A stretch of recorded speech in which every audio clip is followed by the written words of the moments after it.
자, 오늘 추석 연휴를 앞둔 9월 7일 수요일 시장 분위기가 좋지 않습니다. 제가 항상 장 끝나고 말씀을 드리지만 당장에 안 좋아 보이는 것을 좋게 말할 수도 없고 진짜로 좋지 않습니다. 좋은 말도 하고 싶고 희망회로도 돌리고 싶지만 당분간은 도저히 답이 없습니다. 주식은 바둑이나 장기와 비슷한 전략 게임이라 생각을 하셔야 되는데 몇 수 뒤까지 생각을 해보셔야 됩니다. 주식을 단순히 돈벌이라 생각하고 돈만 쫓는 사람은 장기적으로 좋은 결과를 기대하기가 어렵습니다. 게임처럼 생각하고 전략 게임처럼 진행을 하셔야 됩니다. 어떻게 생각을 하냐면 지금 상황에서는 내일 그리고 당분간 일주일 동안 증시가 반등이 나와도 그 뒤에 답이 있을까 없을까를 생각해 보시면 답이 나옵니다. 지금 당장에 반등이 나오고 상승이 나와도 지금까지 1년 넘게 꼬여있는 이 증시의 상태와 수급이 쉽게 풀어질 수가 없으며 줄어든 거래대금도 늘어날 수가 없습니다. 왜냐하면 이 줄어든 거래대금은 누가 보더라도 돈 복사되는 시장이 아닌 이상은 예전에 거래대금이 활발했던 코스닥에서 하루에 10조 원, 이 정도 수준까지 돌아가기에는 너무 멀리 와버렸습니다. 지금 당장에 하락이 나와도 답이 없고 반등이 나와도 답이 없는 상황까지 와버렸기 때문에 지금 당장은 좋지가 않습니다. 지금 상승이 나온다 하더라도 유지해주기가 굉장히 어려우며 혹시나 최근 같은 황금선 위에서 상승장이 나온다 하더라도 오버나잇이나 스윙까지만 가능한 시장만 만들어질 게 뻔한 상태입니다. 제가 이 상승장에서 잠깐 이 상승하는 구간에서 맨날 장 끝나고 무지성 매수를 하는 게 아니라 주도주를 골라가지고 오버나잇이나 스윙하기 좋다. 거래대금이 몰리는 곳에서 스윙 정도까지 하기 좋다. 어쨌든 단기 매매 쪽으로 좋은 시장이다라 계속 설명을 드렸습니다. 앞으로도 마찬가지입니다. 여기서 폭락이 나오면 신용잔고가 잡히는 쪽으로 갈 것이고 뭐 상승이 나온다 하더라도 지난 한 달 정도 동안 잠깐 상승하는 시장 정도. 지금 말하는 모든 것이 제가 틀렸을 수도 있지만 제가 맨날 안 좋다고 하는 것은 미래에는 무조건 하락할 것이다. 인버스를 무조건 사야 된다. 이렇게 점치려는 게 아니라 미래의 결과가 어떻게 되든 간에 지금 당장의 소나기를 피해서 소중한 돈을 지켜야 되는 것에 대해서 강조를 드리는 것입니다. 지금은 모든 수치들이 하락을 가리치고 있어서 잠깐 빼먹을 수 있는 단타, 단기 매매가 아닌 이상은 함부로 접근했다가 돈이 매우 쉽게 증발할 수가 있습니다. 자, 제가 지금 생각하는 게 뭐냐면 증시가 당연히 안 좋습니다. 그럼 선택지가 두 가지가 있으며 저같이 주식시장에서 좀 오래 있으신 분들은 단타도 가능하겠지만 이 단타에 대해서 잘 모르시는 분들도 많으니까 누구나 쉽게 할 수 있는 선택지 두 개. 인버스 같은 하락 상품을 매수하거나 가만히 있는 것. 누구나 할 수 있습니다. 자, 근데 1번을 매수해서 적중한다 하더라도 이건 실력이라 볼 수 없습니다. 실력보다는 과감함이라 보셔야 되는데 실력이 아닌 수익은 어차피 일시적인 운이기 때문에 시장에서 다시 뺏기거나 이걸 지속시키는 것은 어렵습니다. 그러니까 그냥 일회성, 도박성 매수라 생각을 하고 1번으로 대응을 해야 되는데 저는 당연히 말리고 싶습니다. 만약에 선택지 두 가지 중에서 결과가 나중에 하락일 때, 증시가 계속 떨어졌을 때와 상승했을 때, 자, 결과를 보고서 나중에 몇 달 지났는데 하락이 나온다면 당연히 1번을 선택했을 때 짭짤한 수익이 발생합니다. 일회성 도박 같은 수익이 발생한다 보시면 되겠으며 당연히 도박 같은 수익이라 하더라도 수익이 나면 기분이 좋을 것입니다.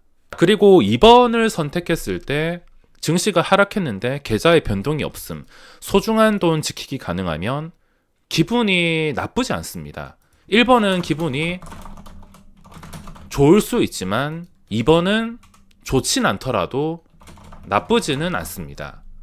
주식은 스트레스 관리 싸움이라 보시면 되는데 어쨌든 지켜야 되니까 아무것도 안 하고 가만히 있어도 기분이 나쁘지 않다는 겁니다. 결과가 하락일 때.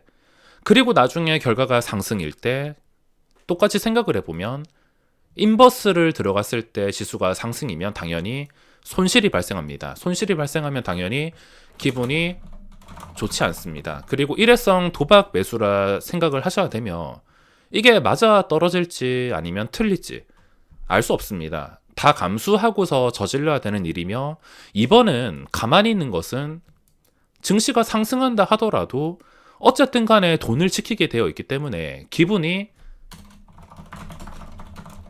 나쁘진 않습니다. 뭐 아쉬움이 생길 수는 있어도 나중에 어떻게 되든 간에 지금 상황에서 제일 중요한 것은 증시가 무조건 안정이 되고 추세가 바뀔 기미가 보여야 된다는 것입니다. 어떤 방향으로 흘러간다 하더라도 기분 나쁘지 않게 멘탈 관리하면서 돈을 지킬 수 있는 가만히 있는 것. 증시가 안 좋으면은 안 하면 됩니다. 굳이 여기서 뭐 싸게 사려고 최근에 손실 봤으니까 뭐 단타로 억지로 메꾸려고 굳이 뭘 하려고 하니까 내가 자신 있는 매매도 아닌데 굳이 하려고 하니까 손실이 나는 것입니다. 안 좋아 보이면 나중에 내가 잘 아는 상황이 나올 때까지 가만히 있으면 됩니다. 자, 지금 증시는 누가 보더라도 답이 없다는 게 체감이 될 정도인데 오늘도 개인들의 순매수가 끝없이 이어지고 있으며 신용잔고는 오히려 늘어나고 있습니다. 이 신용잔고가 빠지기 위해서는 하루에 3, 4% 이상 폭락이 연속 2번 나와야지 그때부터 빠지는 게 체감이 될 텐데 지금 천천히 빼니까 계속 피말려 죽이는 듯이 한 방에 빼는 게 아니라 2018년, 2020년처럼 한 방에 뺐다가 수직으로 올리는 게 아니라 천천히 개인들한테 넘기면서 신용잔고 고점을 유지하면서 증시가 천천히 빠지고 있습니다.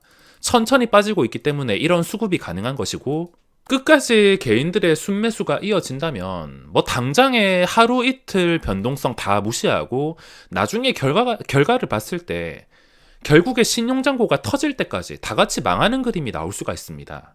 신용잔고는 과학입니다. 시장에 널려있는 고환율 같은 뭐 러시아 전쟁 같은 악재로 증시를 해석하는 것은 불가능하지만 신용잔고는 아주 간단하게 해석이 가능합니다. 아주 신뢰할 수 있는 수치라 생각을 하기 때문에 제가 신용잔고를 과학이라 생각을 하고 있으며 뭐 지금 환율이나 다른 문제들도 있겠지만 이 신용잔고 하나만으로도 모든 것을 말해주기 때문에 이 한 개로도 해석이 가능합니다. 증시는 계속 떨어지는데 오히려 개인들의 순매수가 붙고 신용잔고가 늘어난다. 당연히 지금을 바닥이라 볼 수는 없을 것입니다. 제가 장 마감 영상마다 매일 비슷한 말을 하면서 설명드리듯이 지금 모든 수치들이 증시 하락을 가르치고 있습니다. 제가 생각하는 수치는 경제 전문가가 뭐 데이터를 가지고 분석을 해서 전문적인 자료가 아니라 그냥 시장에 악영향을 미칠 수 있거나 상승에 방해가 될 수 있는 것들이 뭐 신용잔고나 거래대금이나 증시의 추세, 그리고 이 추세가 얼마나 지속이 되고 안 좋아지기 전에 고점이 어땠는지, 그 전에 거래 상태가 어땠는지, 수급이 얼마나 꼬였는지 정도를 보고 판단을 하지만 지금은 좋다고 말을 할 수 있는 것이 한 개도 없습니다. 그렇다고 인버스 같은 하락 상품에 들어갈 수 없는 이유가 제가 인버스를 매수하는 순간 최근 반등처럼 좀 이해하기 힘든 반등이 나올 가능성이 높습니다. 굳이 인버스를 사서 수익을 노리는 게 아니라 스트레스를 안 받는 게 제일 중요합니다. 괜히 내가 샀는데 이때까지 안 좋다가 갑자기 좋아지면은 스트레스를 받을 게 뻔하기 때문에 그냥 하락에서 인버스로 먹지도 않고 상승도 먹지도 않고 그냥 내 돈만 지키겠다 생각을 하는 게 스트레스도 안 받고 마음이 가장 편하다는 것을 알기에 지금은 빠른 단타가 아니고서는 급할 필요가 전혀 없습니다. 지금 제가 생각하는 증시는 당분간 이도 저도 아닌 답 없는 증시라 생각이 들기에 굳이 뭘 할 필요가 없습니다. 종목들의 변동성도 살벌한 상태인데 아무리 신고가의 차트가 좋아 보여도 잘못 물리면은 그동안 벌어놨던 거 한 방에 다 날릴 수도 있습니다. 자, 오늘 시장은 원웨이 하락장 느낌으로 하루 종일 힘을 쓰지 못하고 있는데 뭐 그래봤자 1%대 빠지고 있습니다. 3, 4%가 아니라 1%대. 그리고 개인들의 7천억 순매수. 최근에 개인들의 1조 원 순매수가 들어오면서 걸러야 될 것을 신호가 나왔는데 그 전에 데이터들을 보면 개인들이 1조 원 들어온 날, 코스피에서 1조 원 들어온 날에 단기간에는 좋지 않았습니다. 폭락이 나왔던 적도 있었고 1조 들어왔다가 잠깐 올라가는 척 하다가 한 번 무너질 때도 있었습니다. 대신에 끝까지 무너지지 않은 경우가 또 있었고 몇 주 동안은 다시 회복해가지고 거래가 된 적이 있었기 때문에 뭐 이제는 1조 원에 대한 수급을 신경 쓰지 않아도 되려고 했지만 또다시 오늘 7천억 좀 강하게 개인들의 순매수가 이어지고 있어서 수급을 경계해야 될 필요가 있습니다. 시가총액 상위 종목만 보더라도 지금 삼성전자 같은 경우에는 국민주라 불리긴 하지만 이게 뭐 처음 상장한 종목도 아니고 이미 해먹을 만큼 해먹어서 이제 삼성전자의 시대는 당분간은 끝이라고 볼 수가 있습니다. 이 기업이 나빠서가 아니라 저도 삼성 제품 정말 좋아하고 집에 다 삼성 제품인데 이게 나빠서가 아니라 주가라는 게 신나게 시세가 나오면 그 뒤에 고점에서 개인들의 수급이 꼬였을 때 그게 풀릴지도 확실하지 않고 그리고 풀린다 하더라도 아주 장기간 긴 시간이 소요가 될 게 뻔하기 때문에 지금은 이제 더 떨어진다 하더라도 싸다고 함부로 잡기에는 확신이 서지 않습니다. 그래도 진짜 나는 삼성전자를 사야겠다 싶으신 분들은 차라리 신용잔고가 16조 원대까지 빠졌을 때 결정을 해보시기 바랍니다. 증시에 이 긴 태풍이 빨리 지나가기를 바라며 태풍이 끝날 때까지는 무엇을 하려고 하지도 말고 소중한 돈을 잘 지키셔야 됩니다. 이번 하락이 또 어디까지 갈지 신용잔고를 줄이는 하락일지 아니면 더 피말리기 위해서 반등을 시킬지 미래를 알 수 없지만 지금은 돈을 지키는 게 최선입니다.